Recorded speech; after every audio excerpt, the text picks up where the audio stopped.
এখন এমন একটা টাইম চলছে যেখানে ফুলকপি বাঁধাকপি ছড়াছড়ি, কিন্তু খেতে কিন্তু একটুও মন যায় না।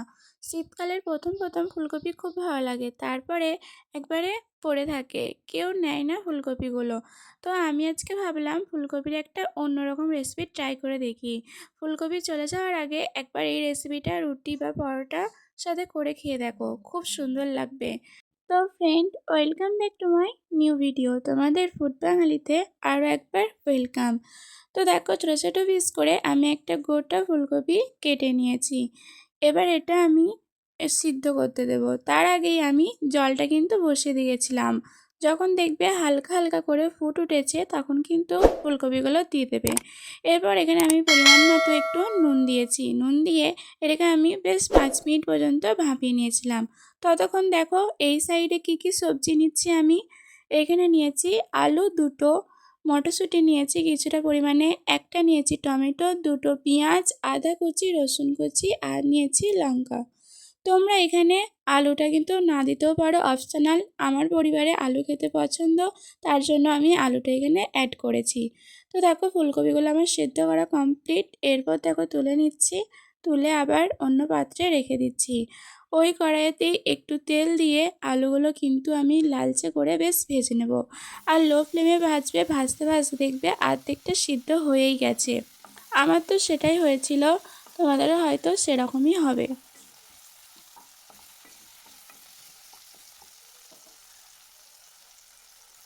তো বন্ধুরা, তোমরা কোথা থেকে আমার ভিডিও দেখছো একটু প্লিজ কমেন্ট করে জানিও। কমেন্ট করে জানালে আমার পরিচয় করতে খুব সুবিধা হবে। তো তোমরা একটু জানিও কমেন্ট করে। তো দেখো এখানে আমি হলুদ দিয়ে দিলাম। হলুদ দিয়ে কিন্তু আরেকটু ভালোভাবে নাড়াচাড়া করে এটা কিন্তু আমি ঢাকা দিয়ে দেবো। ঢাকাটা খুলতেই দেখো, দেখেই মনে হচ্ছে যে অনেকটাই সিদ্ধ হয়ে গেছে। আর হ্যাঁ, সত্যিই অনেকটাই সিদ্ধ হয়ে গেছে। তোমরা দেখো একটা ভেঙে দেখালামও, সিদ্ধ হয়ে গেছে। আবার ওই কড়াইতে একটু তেল ছিল, ওই তেলেতে আমি মটরশুঁটিগুলো কিন্তু হালকা করে ভেজে নিচ্ছি, তাহলে মটরশুঁটির যে কাঁচা গন্ধটা থাকে সেই গন্ধটা নাকে লাগবে না। ততক্ষণ দেখো আমি কিছু মশলা অ্যাড করে নিচ্ছি। এখানে ধনে, জিরে, মৌরি, দারচিনি, এলাচ, লবঙ্গ নিয়ে নিচে, ওটা কিন্তু আমি কাঠখোলাতে ভেজে নেব। ততক্ষণ আমি মটরশুঁটিগুলো কড়াই থেকে তুলে নিই। এরপর দেখো আরেকটা প্যান বসিয়ে দিয়েছি। এখানে কিন্তু মশলাগুলো আমি ভেজে নিচ্ছি, একটু মুচমুচে করে লালচে করে ভেজে নিয়েছি। তো আমার ভাজা কমপ্লিট হয়ে গেছে। এবার আবার একটা প্যান বসিয়ে দিয়েছি, সেখানে কিন্তু আমি একটু সরিষার তেল দিয়েছি, একটু মানে অনেকটা পরিমাণে দিয়েছি। একটু সর্ষে আর দিয়েছি শুকনো লঙ্কা, ফোড়নে দিয়েছি তেজপাতা। তো দেখো এটা একটু লালচে করে ভেজে নেওয়ার পর ওই যে রসুন, আদা, লঙ্কাটা কেটে রেখেছিলাম ওটা কিন্তু দিয়ে দিচ্ছি। এটাও আমি লালচে করে ভেজে নেওয়ার পর দিয়েছি এবার দুটো টুকরো পেঁয়াজ।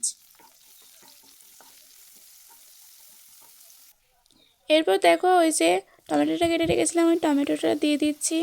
এটা দিয়ে খানিকক্ষণ নাড়াচাড়া করার পর আমি কিন্তু এখানে সামান্য পরিমাণে নুনটা অ্যাড করেছিলাম, তাহলে তাড়াতাড়ি কিন্তু আমার এটা টমেটোটা গলে যায়। এরপর তার কিছু মশলা অ্যাড করছি, ধনে গুঁড়ো, জিরে গুঁড়ো আর হলুদ গুঁড়ো, আর সামান্য পরিমাণে একটু চিনি।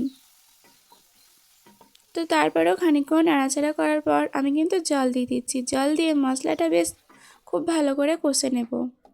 টক দইটা আমি ভালোভাবে কিন্তু ফেটিয়ে নিয়েছি। তোমরা এখানে বেসনও অ্যাড করতে পারো বা কর্নফ্লাওয়ারও অ্যাড করতে পারো। আমি এখানে বেসন অ্যাড করেছি, তোমরা যেটা খুশি নিতে পারো। তো দেখো এটা কিন্তু আমি দিয়ে দিচ্ছি। এরপর এরপর ওই বাটি ধোয়া জলটাও কিন্তু আমি দিয়ে দিচ্ছি।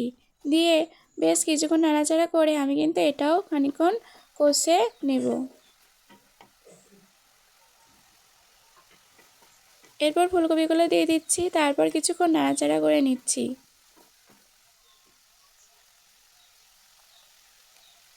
পরিমাণ মতো কিন্তু নুনটাও আমি এরপর দিয়ে দিলাম।